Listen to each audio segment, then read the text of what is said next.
সোণোৱাল কছাৰী সাহিত্য শাখিত পৰিষদৰ অধীনত ২১৭ গৰাকী কৃতি ছাত্ৰ-ছাত্ৰীলৈ হেৰম্বনাথ বৰা উচ্চ শিক্ষা প্ৰতিভা বঁটা প্ৰদান কৰা হয়।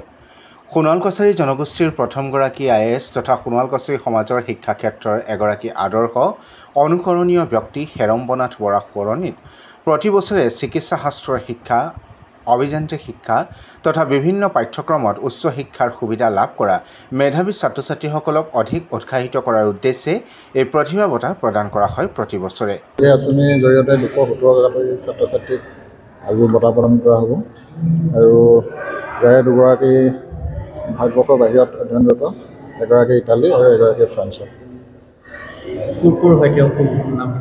এগৰাকী ডিব্ৰুগড়ৰ হয় আৰু এগৰাকী লখিমপুৰ মৰিচাও।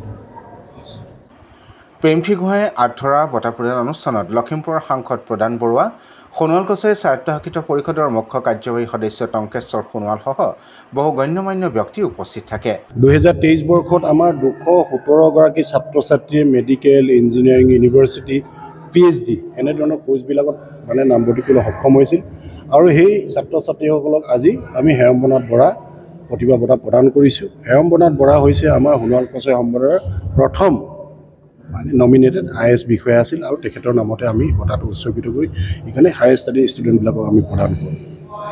তো ইয়াৰ পৰা আমাৰ বিশেষকৈ সোণোৱাল কছাৰী সম্প্ৰদায়ৰ এই বঁটাটো প্ৰদান কৰাৰ লগে লগে তো আমি যথেষ্টখিনি উপকৃত যে অনুভৱ কৰিছোঁ। যিসকল ছাত্ৰ-ছাত্ৰী প্ৰদান কৰোঁ তেওঁলোকে উৎসাহেৰে তেওঁলোকৰ অধ্যয়নৰ ভৰ্তি হয় আৰু এই ষ্টুডেণ্টখিনিৰ মাজৰ পৰাই আমি IAS ACSৰ কাৰণে কোচিঙলৈ পঠিয়াওঁ আৰু প্ৰত্যেক বছৰে আমি তেনেকৈ ৬-৭জন ছাত্ৰ-ছাত্ৰীক নিৰ্বাচিত কৰি আমি IASৰ কাৰণে IPSৰ কাৰণে কোচিঙলৈ পঠিয়াই আহিছোঁ আৰু ইয়াৰ ফলশ্ৰুতিত আমি ইতিমধ্যে IAS পাবলৈ সক্ষম নহয় যদি ৫জন ACS অফিচাৰ আমি পাবলৈ সক্ষম হৈছোঁ আৰু যিমানবিলাকে IAS কোচিং কৰি আহিছিল তেওঁলোকে ACSৰ বিভিন্ন এলাইড ছেক্টৰত এতিয়া চাকৰি কৰিবলৈ সক্ষম হৈছে।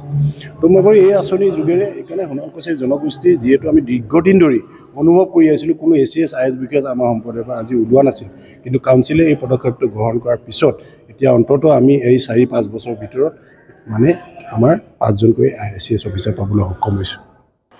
ডিব্ৰুগড় জিলা পুথিভঁৰাল প্ৰেক্ষাগৃহত অনুষ্ঠিত হোৱা বঁটা প্ৰদান অনুষ্ঠানত পৰিষদৰ অধীনৰ ডিব্ৰুগড়, তিনিচুকীয়া, শিৱসাগৰ, ধেমাজি, লখিমপুৰকে ধৰি 9খন জিলাৰ মুঠ ২১৭ গৰাকীক এই বঁটা হিচাপে নগদ ধন আৰু প্ৰশস্তি পত্ৰ প্ৰদান কৰা হয়।